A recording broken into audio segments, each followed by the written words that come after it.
اور یہ مقصد ہمارا فرض ہے.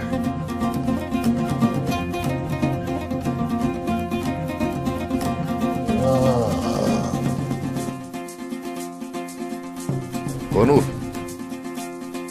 اور سنج اکسس سے ہرگز لاپرواہ مت ہونا. جو حکم آپ کا. جو آپ کا حکم. جاؤ.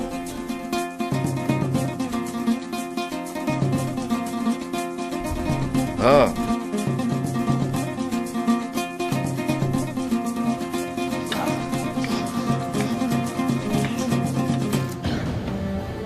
عثمان کے فرزند، تم خود موت کے پاس آئے ہو. اب میں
السلام علیکم ناظرین قرولش عثمان سیریز کے سیزن 5 کی قسط نمبر 71 میں تمام دیکھنے اور سننے والوں کو ہم خوش آمدید کہتے ہیں۔ ناظرین، جیسا کہ آپ نے سابقہ ویڈیو میں دیکھا تھا کہ بوران سردار دونوں سنچاکسس کے سرداروں کو عثمان صاحب کے سامنے پیش کرتے ہیں اور عثمان صاحب ان دونوں سرداروں کی گردنیں اڑانے والے ہوتے ہیں کہ سنجاکسس کا ایک سردار عثمان صاحب کو قائل کر لیتا ہے اور ان کی جان بچ جاتی ہے۔ ناظرین، آج کی اس ویڈیو میں ہم دیکھیں گے کہ ارحان غازی محمد صاحب علاء الدین کیا منگول کماندار کے جال سے آزاد ہو پائیں گے یا نہیں۔ آج کی اس ویڈیو کے ریویو میں آپ کو مکمل تفصیل دی جائے گی۔ اللہ کے نام سے آغاز کرتا ہوں جس نے ہمارے دلوں کو ایمان کے نور سے منور کیا اور حضرت محمد مصطفیٰ صلی اللہ علیہ وآلہ وسلم کا امتی بنایا۔ ناظرین، ویڈیو شروع کرنے سے پہلے تمام پیارے ناظرین سے گزارش ہے کہ ایک مرتبہ حضرت محمد مصطفیٰ صلی اللہ علیہ وآلہ وسلم پر درود مبارکہ پڑھ لیجئے۔ ناظرین، اس ایپیسوڈ کے آغاز میں ہمیں عثمان صاحب اور باقی تمام سرداران یعنی شہر کے محل میں دکھائے جاتے ہیں جو کہ اپنے محل میں کہیں جا رہے ہوتے ہیں۔ راستے میں انہیں ننھا غازی روک لیتا ہے۔ ننھا غازی عثمان صاحب سے مخاطب ہو کر کہتا ہے کہ جناب میں جنگ کے لیے تیار ہوں۔ یہ دیکھ کر تمام سرداران اس ننھے غازی پر ہنسنے لگتے ہیں اور عثمان صاحب اس ننھے غازی سے مخاطب ہو کر کہتا ہے کہ غازی، کیا تمہارا گھوڑا تیار ہے؟ اسی کے ساتھ چارگوتائی اپنے بیٹے غازی کو اٹھا لیتا ہے اور عثمان صاحب چارگوتائی سے مخاطب ہو کر کہتے ہیں کہ چارگوتائی، اسے نیچے چھوڑو، مجھے آج اس کا امتحان لینا ہے۔ یہ سب کچھ عثمان صاحب مذاق میں ننھے چارگوتائی یعنی کہ غازی سے کہہ رہے ہوتے ہیں۔ ننھے چارگوتائی یعنی کہ غازی کی یہ باتیں سن کر تمام سرداران ہنس رہے ہوتے ہیں اور ننھا غازی عثمان صاحب سے مخاطب ہو کر کہتا ہے کہ جناب میرا امتحان لیجئے۔ جو لکڑی سے بنی ہوئی دونوں تلواریں باہر نکالتا ہے۔ اسی دوران عثمان صاحب باقی تمام سرداران سے مخاطب ہو کر کہتے ہیں کہ سرداران، ہر کوئی اپنے فرض پر جائے۔ یہ سن کر تمام سرداران عثمان صاحب کی یہ بات سن کر وہاں سے روانہ ہو جاتے ہیں۔ ناظرین، جس کے بعد عثمان صاحب غازی سے ایک تلوار لے کر اس کے ساتھ کھیلنے لگتے ہیں، یعنی کہ اس سے وہ مشق دینے لگتے ہیں۔ ناظرین، اس کے بعد منظر تبدیل کر کے ہمیں جنگل کا منظر دکھایا جاتا ہے جہاں پر ارحان غازی اپنے سپاہیوں کے ساتھ ایک مقام پر پہنچ جاتا ہے کیونکہ ان کے پیچھے منگول کماندار کی فوج لگی ہوئی ہوتی ہے۔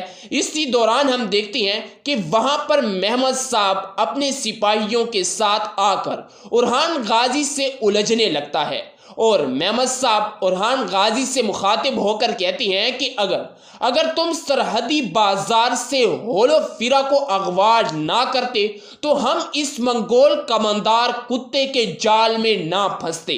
اسی دوران ہم دیکھتے ہیں کہ وہاں پر علاء الدین صاحب بھی آ جاتے ہیں اور ان دونوں کو سمجھانے کی کوشش کرتے ہیں کہ وہ ہمارے پیچھے لگے ہوئے ہیں اور آپ دونوں اس طرح لڑ رہے ہیں، ہمیں اس وقت متحد رہنا چاہیے نہ کہ آپس میں لڑنا چاہیے۔ علاء الدین صاحب ان دونوں کو چھڑوا رہے ہوتے ہیں کہ ایک تیر ارحان غازی کے سر سے گزرتا ہوا درخت میں جا لگتا ہے۔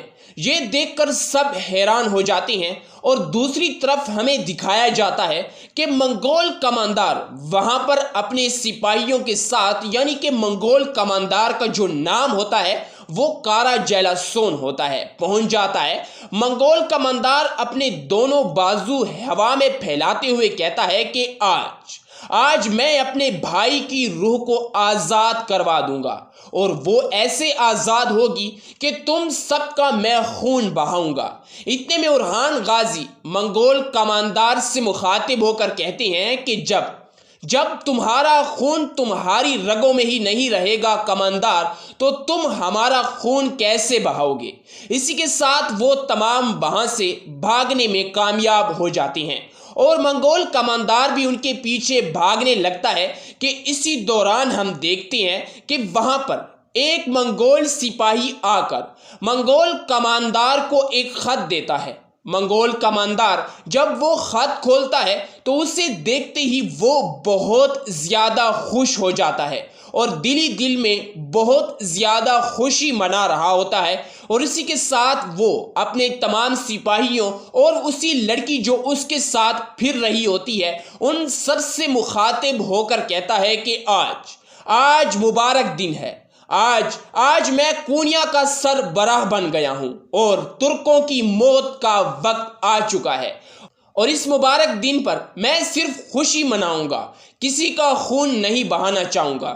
اسی دوران وہ اپنے ڈھول والے سے مخاطب ہو کر کہتا ہے کہ ڈھول بجاؤ۔ ڈھول والا ڈھول بجاتا ہے اور اسی دوران تمام منگول اپنا روایتی رقص کرنے لگتے ہیں اور اپنی دھن میں مگن اور مشغول ہو جاتے ہیں۔ ناظرین، منظر تبدیل کر کے پھر سے ہمیں اورحان غازی، علاء الدین صاحب، محمد صاحب اور سپاہیوں کو دکھایا جاتا ہے جو کہ ایک جنگل میں جا رہے ہوتے ہیں۔ اسی دوران ان کا سامنا یونس ایمرے سے ہوتا ہے۔